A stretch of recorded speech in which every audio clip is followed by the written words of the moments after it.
Welcome back, and let us continue the discussion on the Reynolds stress model. And we looked at the complete equation, and there are different terms, and we will make some comments on those different terms and then look at the other analysis. So, this is what we looked at it. This is the total component of the Reynolds stress term, this is the material derivative, then it has production, dissipation and all these things. Some comments.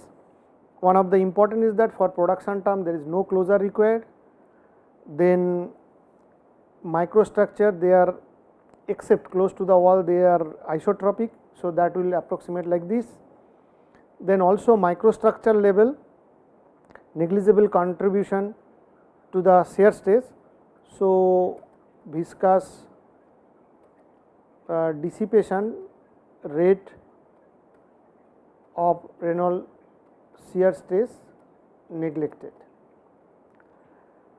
Now, these are some of these things, but there are certain other problems like turbulent transport. So, this is one of the term which can create problem for the closure problem. So, these are closure problem.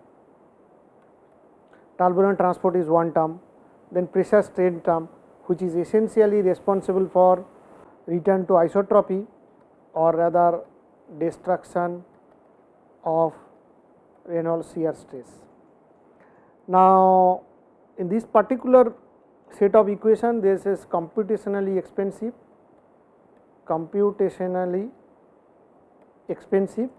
because you have it is total 11 equation, 3 from momentum, 6 equation from the Reynolds stress and 1 equation from the viscous dissipation, then you have the. Now, important thing is that one can use this Reynolds stress model when turbulence is strongly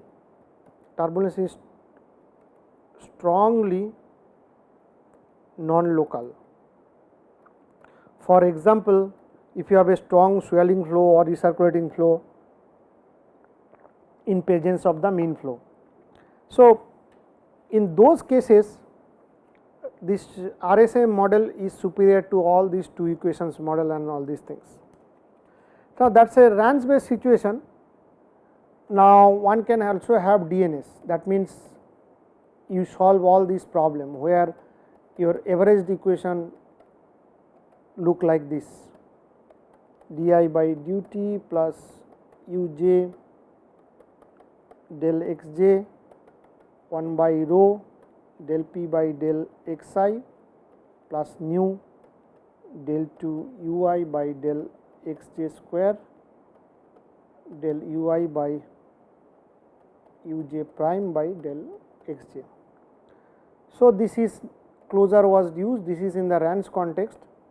So, closure used for the Reynolds stress. Now, in direct numerical simulation, so here actually you solve for the mean flow. So, that means if you look at the energy spectrum, there is a huge energy spectrum where if you look at kinetic energy energy spectrum. So, this is my LEI energy containing range, inertial sub range, and this will be dissipation range LDI. So, RANS actually solves for all the spectrum, this is what RANS does, that means the mean flow. So, it models the complete spectrum. Now, actual turbulence you have large scale structure, then energy transfer at the intermediate scale, then the small scale. This is where direct numerical simulation becomes important, which actually solves for each scale. That means, DNS is instead of modeling it solves. So, here the equation system will look like, now you have the Gowon equation and that is what it solves for without any closure. So, that is xi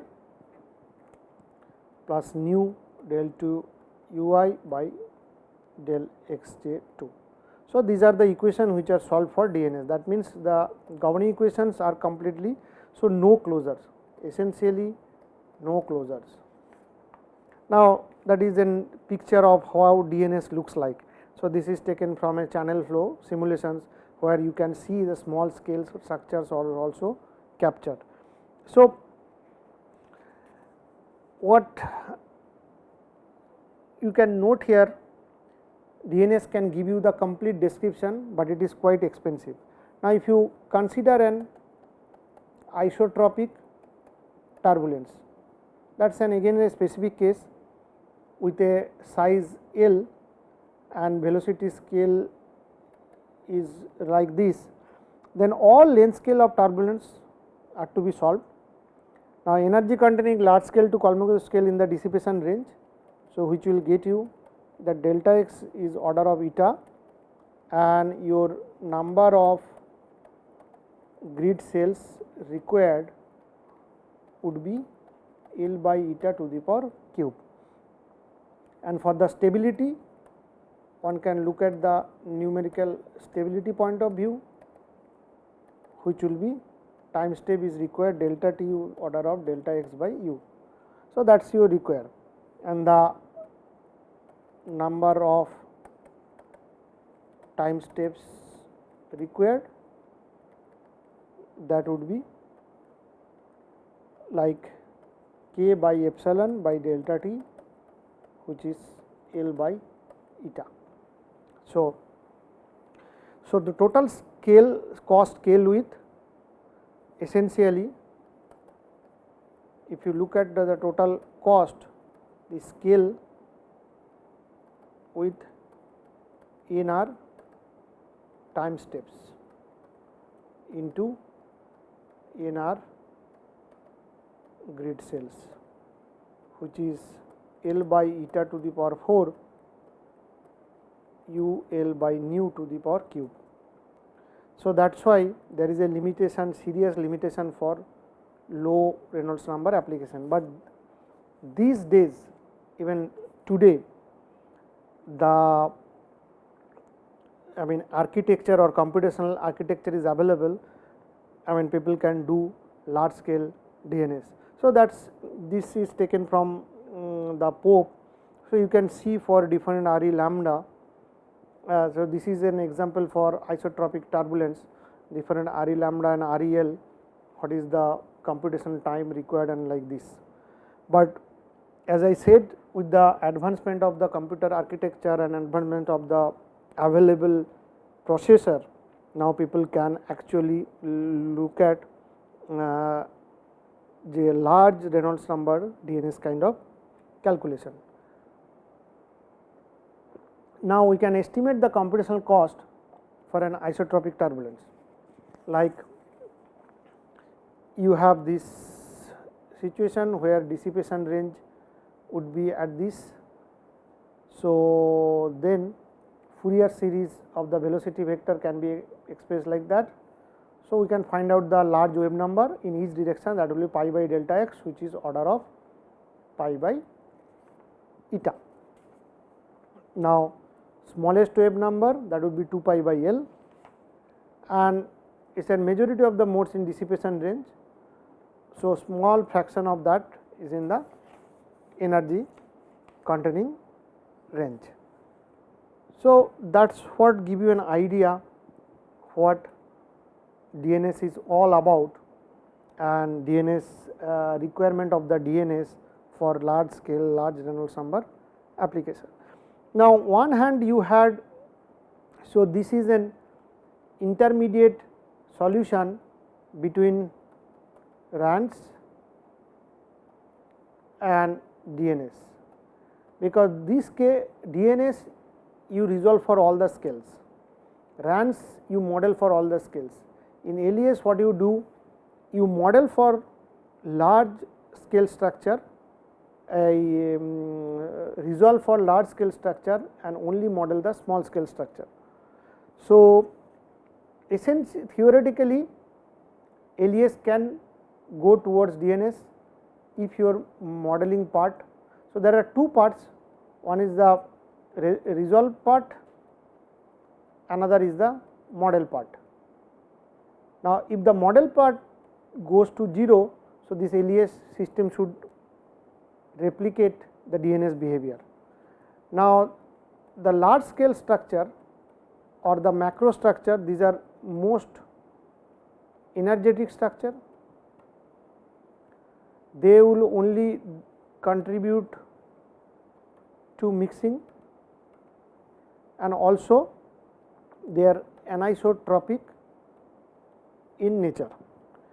Whether if you look at the small scale or the microstructure, they are not energetic. So, they do little contribution to mixing and more or less isotropic or universal structure. So, the whole idea is that in LES you solve for this large scale structure and models for part of the model scale structure. So, as the small scale structure are universal in nature, so that is why LES actually this decompose into two components, one is resolved component and the model component. So, this is the modeling of the small scale structure and this is the result of the mostly large scale and the energy containing structure. So, this is done through some spatial filtering. So, there is a different kind of filters which are available. One can see there is a box filter, then originally the signal looks like this, then if you put the filter then it comes like that. Reconstruction obviously not exact, but it depends on filter type and the length which has been used. Now, this is an decomposition for LES, again it is an spatial decomposition, and where my ui would be ui plus ui prime. So, ui is g r x dot ui x minus r t dr, which is g into ui. Natural choice filter with on order of computational grid size. So, our LES equations become del ui by del xi equals to 0, del ui by del t plus del ui uj del xj 1 by rho del p by. So, this is a filtered component and this is the fluctuating component, rather after spacious filtering this is mean and this is fluctuating component. This is xi plus nu del 2 ui by del xj 2, and then we get a component from del ui uj minus ui uj by del x j. Here this particular term, this ui uj minus ui and uj, this is known as subgrid scale stress.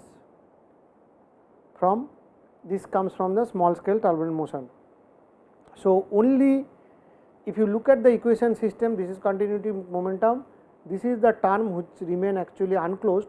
So, the closure problem is required for this, and this was proposed by a very popular model by the Smagorinsky, which is initially developed in 1963, and then later on this was modified by different people. And so, this will give you an idea about when you use LES in multiphase reacting system. So, this kind of combustion going on where it is a real stick gas turbine combustion, where your liquid fuel is injected here, air comes through swelling condition, and this is the unsteadiness what one can capture. So, Now, we go to the last part of the discussion is the correlation and some spectra, before we talk little bit more about the modeling aspect and all these things. So, this is an image of a DNS calculation for channel flow, where this is the Reynolds number and this is the turbulent RE tau. So, this is fully developed channel flow. So, this will be statistically stationary and also statistically homogeneous in both x and g direction. So, the Reynolds average can be based on combination of the ensemble average and linear line average like this, where Lx is span-wise length, Lz is a stream-wise length, Lz span-wise length, alpha is the sample number. So, the requirement for the ensemble averaging, if they are uncorrelated samples, then the time interval between the consecutive scale, which should be higher than the order of L naught by U naught, or statistical convergence to reach for U prime. So, the sample size could be quite large. So, essentially when you do this kind of sampling, you need to, then one can find out 2.1 time autocovariance for statistically homogeneous turbulence are 1 R, which is U I prime at x, U1, this is U1 prime and U1 prime at R by x. Now, if you normalize with a value at R0, then it will get you is U1 prime at x plus R, this is average divided by U1 prime square. So, the properties that rho 11 at 0 is 1, rho 11 is rho 11 minus R, this is symmetric,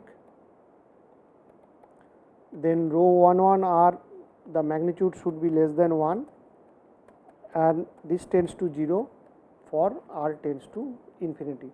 So, that is a 2.1 time autocovariance for statistically homogeneous turbulence.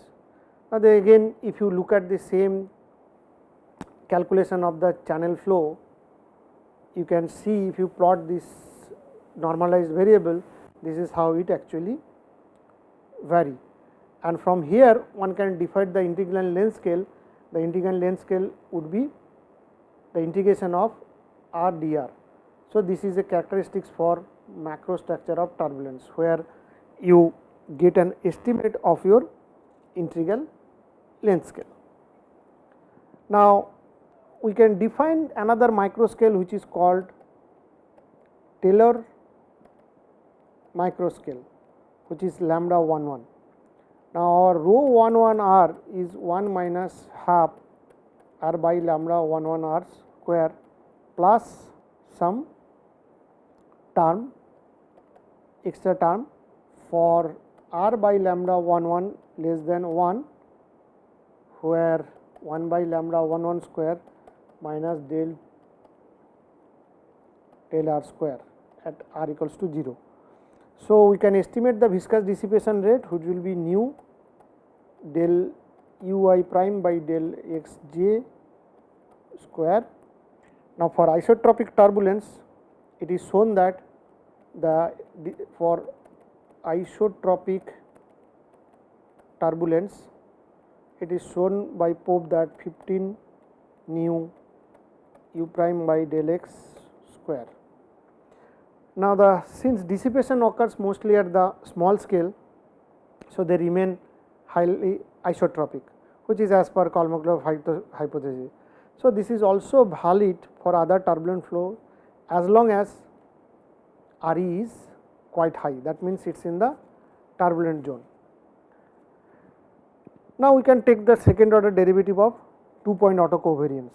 So, what that gives me, del 2 U prime x plus R by del R2 equals to U prime x del 2 U prime x plus R by del R square equals to u prime x del 2 u prime x plus r by del x 2. So, now at r equals to 0, my this term would becomes u prime square del 2 rho 1 1 by del r square. So, this is u prime del 2 u prime by del x 2 equals to half of. So, this is what that will give me del 2 u prime square by del x 2 minus del u prime by del x square, which one can approximate as del u prime by del x square. So, which follows that dissipation is approximated as minus 15 nu u prime square del 2 rho 1 1 by del r 2 at r 0, 15 nu u prime square by lambda 1 1 square. So, this is actually this approximation becomes exact for isotropic turbulence. So, this is what one can get. Now, when you look at the 2-point correlation, so this provides the information about macrostructure for large L, which is the integral length scale, and then microstructure at small r, which is like this. So, if you plot this thing, this is what it varies. This is again for that channel flow that we have. This is an, I mean, one can do this for. Now, if you have a statistically homogeneous turbulence, so we can look at the Fourier transform pair of the velocity fluctuation u prime, which is u k equals to 1 by 2 pi minus infinity minus I k x dx, and u prime x is u k I k x dx. Now, this once we multiply this Fourier transform with a complex conjugate and use that flow for statistical homogeneous turbulence, what we get actually u prime star is essentially limit L tends to infinity 1 by 2 pi square x 2 minus L 2 plus L r equals to minus L x 2 plus L x 2 r 1 1 r e to the power minus I k r dr dx 2, where r is x 1 minus x 2. So, we can use that r 1 1 is symmetric and this can vanishes. So, our limit actually becomes, when L tends to infinity, this pi u hat by L become limit L tends to infinity 1 by 2 pi minus 2L to 2L r 1 1 r e to the power minus I k r dr. So, that is what one can get. And finally, this is our essentially this guy is nothing but the E 1 1 by 2. Now, with the inverse Fourier transform, what we get half k minus infinity to plus infinity E 1 1 k e to the power I k r d k, which will get us back k 0 to infinity E 1 1 k cos k r dk. At r equals to 0, this would be k equals to 0 to infinity E 1 1 k dk. So, this is an energy spectrum. E 1 1 represents the distribution of energy over wave number space.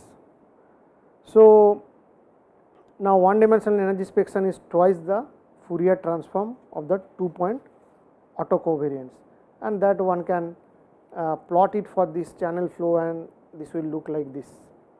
So, these are the estimate of that thing what we just derived. U prime square would be the, and delta k would be 2 pi by length. Now, similarly, you can have the longitudinal and the transverse variation. So, the longitudinal separation vector parallel to the direction of the velocity fluctuations, where r11 is defined like this, and when we go to transverse, this would be transverse which is perpendicular to the flow, and their variation are different. The longitudinal variations is like this, where the transverse one initially quite steep and then it decays. So, similarly, for that particular case one can plot and look at it. So, this if you combine thing here, so one case you have a statistically homogeneous turbulence, you can have statistically stationary turbulence. Your 2.1 time covariance is calculated like this, 1.2 time covariance is calculated like that, because this is statistically stationary turbulence. Then one dimensional energy spectra will get you back the u prime square, this is frequency spectra which will get you. Then we can estimate the integral length scale, which is the macro length scale of the macro structure, and this is the time scale which we will get, because this is, and then the Taylor's micro scale and Taylor micro time scale. So, this is what it is in space and this is what it is in time.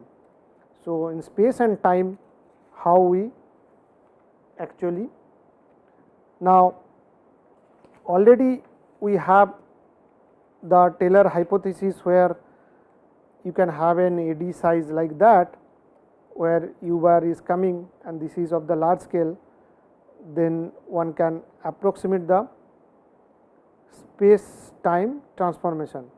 So, for low turbulent intensity, where u by u is less than 1, you can get du prime by dt equals to du prime by dt minus u prime du prime by dx, which is minus u bar du prime by dx. So, which is order of u square by L minus u bar u by L, u bar u by L minus u bar minus 1. So, in other words, one can think that eddy quickly advected by mean flow. So, this is the measurement location where we look at, such that it does not have time to change. So, the implication is that measured time series is in fact a spatial series. So, the transformation time is to the space. So, 1 by u prime square del 2 rho 1 1 by del S 2 will get you del 1 1 by del R 2, and omega by u prime tends to k. So, we will stop here and finish this one in the next lecture and look at the modeling aspect. Thank you.